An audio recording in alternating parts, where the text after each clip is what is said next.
Son and the Craftsman. Chapter 1. Darius sits in a box. Well, that's a bit misleading. He sits in a chair. The chair is in the middle of his house, which, as it happens, is rather shaped like a box. But it is not the box. In the house, in the chair, sits Darius, who is in the box. The box is internal.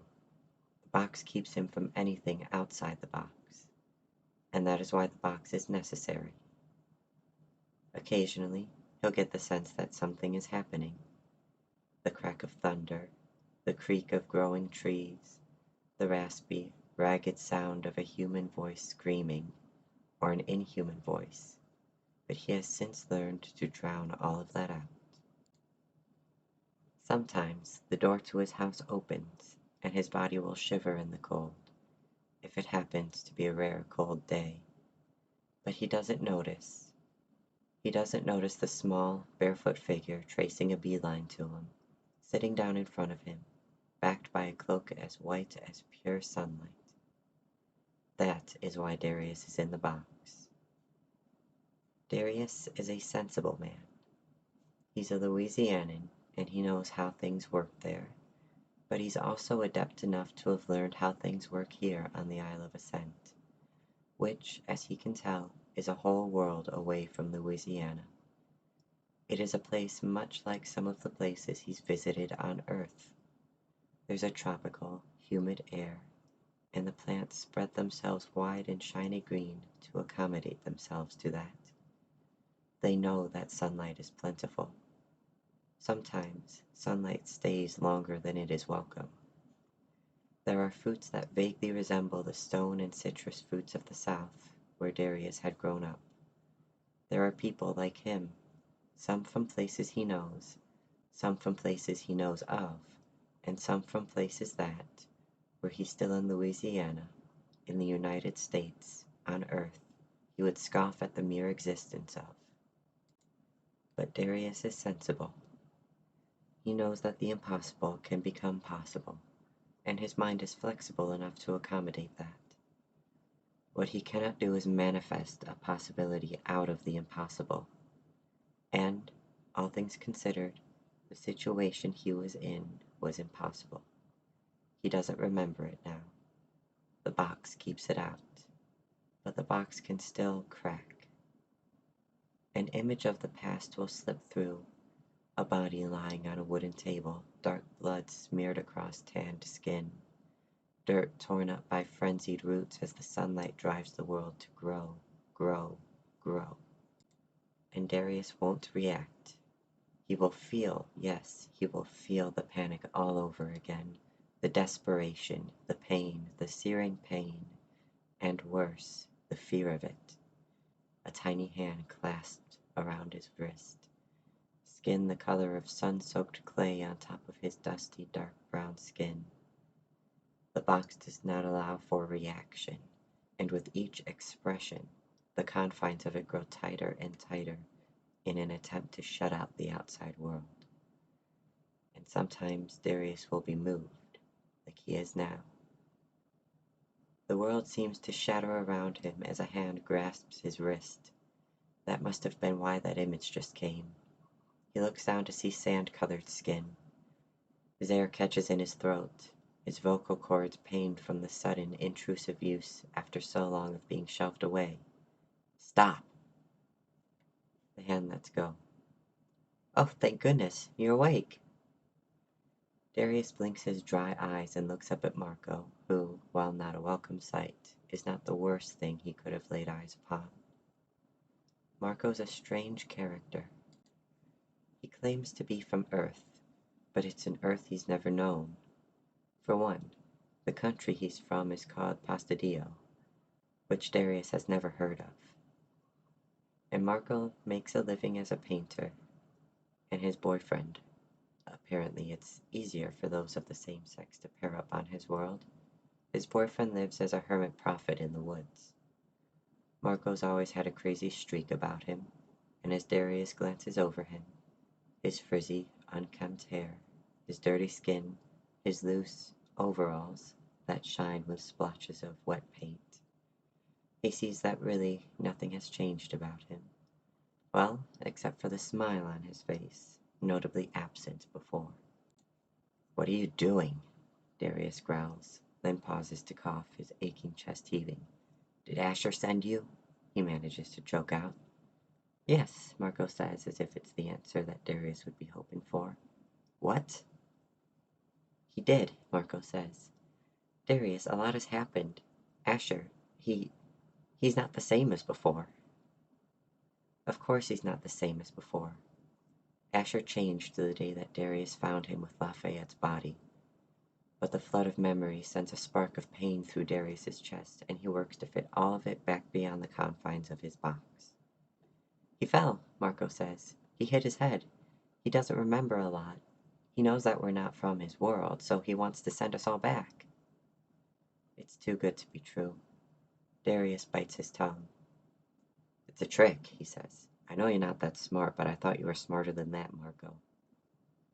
"It's not a trick," Marco says with nothing but pure jubilance in his voice. "He's already sending people home. I came back to get you. He's already got a lot of people home. Tlingi, Afor, Sarah, Jolbane, they're all home already."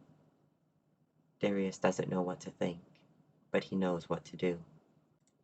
Darius pushes himself off the ground and throws Marco against the nearest wall, which plumes dust out from the foundations of his house. He presses against Marco, then fumbles with his coat, looking for anything that could burn him. Does he still have his matches? His flint? His gun? No.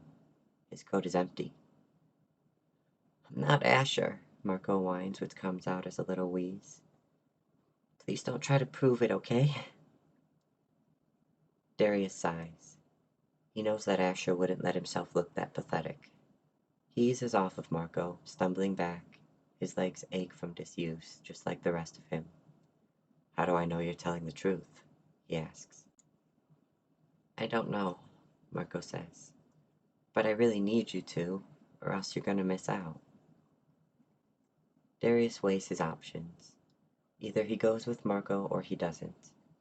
If he doesn't, he'll save himself any pain, but he'll miss out on the chance to actually go home, if that's what it is. If he goes, it's a toss-up between this being another of Asher's tricks, or actually being his chance to leave this godforsaken world he's been spirited away to. "Fine," he says. "Lead the way." Marco's eyes light up, almost like a kid's. He turns and heads out of the open door, stepping into the sunlight. The world has changed a lot. Darius had cleared the space around his house when he first built it, but this place doesn't work the same way as on Earth. On Earth, you could clear a spot of trees and plants and it'd stay like that for a while. Slowly, tiny weeds would grow back and blanket the soil and clear the way for bigger plants to grow. Sprouts and shrubs would push themselves up after only a few years, and after that, trees would take over, growing across decades. Here, the plant life rushes into and fills every niche all at once. Suffice to say, in this waning summer heat, Darius's house has been crowded. In fact, it's probably only the crisscrossing ivy on the outside that's kept the whole structure together. How long have I been? Darius struggles to find the word. Away. "A few years," Marco says. "From what I know, Asher kept checking on you. He'd say he was going to visit you, then leave for, a few days at a time." Darius shudders. Marco laughs. "Yeah," Marco continues. "We were glad to have him off of our backs. Sorry for whatever he did to you." "It's okay," Darius sighs. "I don't remember." The two of them pick their way through the forest, Darius following behind Marco. As they draw closer to their destination, the trees grow larger and thicker, and he starts to see more apple trees, a strange type of apple tree that grows in this humid climate. The fruit that grows from them does resemble apples, and Asher calls them apples, so Darius doesn't question it. But it's a sign that they're getting close. Asher's fond of surrounding himself with what he calls his orchard, despite the clear lack of organization that would constitute a normal orchard. Eventually, They come through the forest to the base of a gargantuan tree. This is Asher's tree. This is where he lives.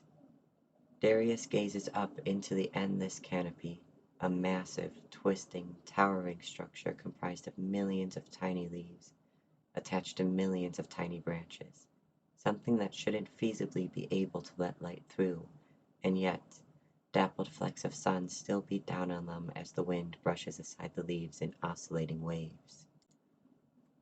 Marco steps into the darkness beneath one of the great, arcing, twisting roots. Darius follows, a rich, earthy, clean scent filling his nostrils. They head through a narrow room, the roots' growth bending down and scooping around them in an unnatural formation. The formation that Asher had twisted it to thousands of years ago, when he was still shaping what would become his home.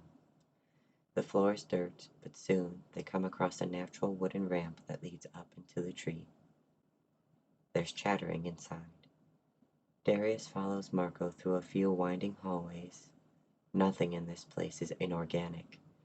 The walls curving, the doorways sloping, all part of the tree, all designed in a labyrinthine way. They just follow the noise until they emerge into an interior room filled with desks and tables, the walls coated in built-in drawers, the middle area cleared to reveal the dusty marks of a sigil circle. Asher's talking with Lafayette. He's looking up at her, grasping her pale hands in his tan ones, cloakless, his hair matted down and flecked with gold, the same gold that had bled out of him long ago, when Darius had put a bullet in his chest, as his jaws had sunk into Lafayette's neck. End of chapter 1.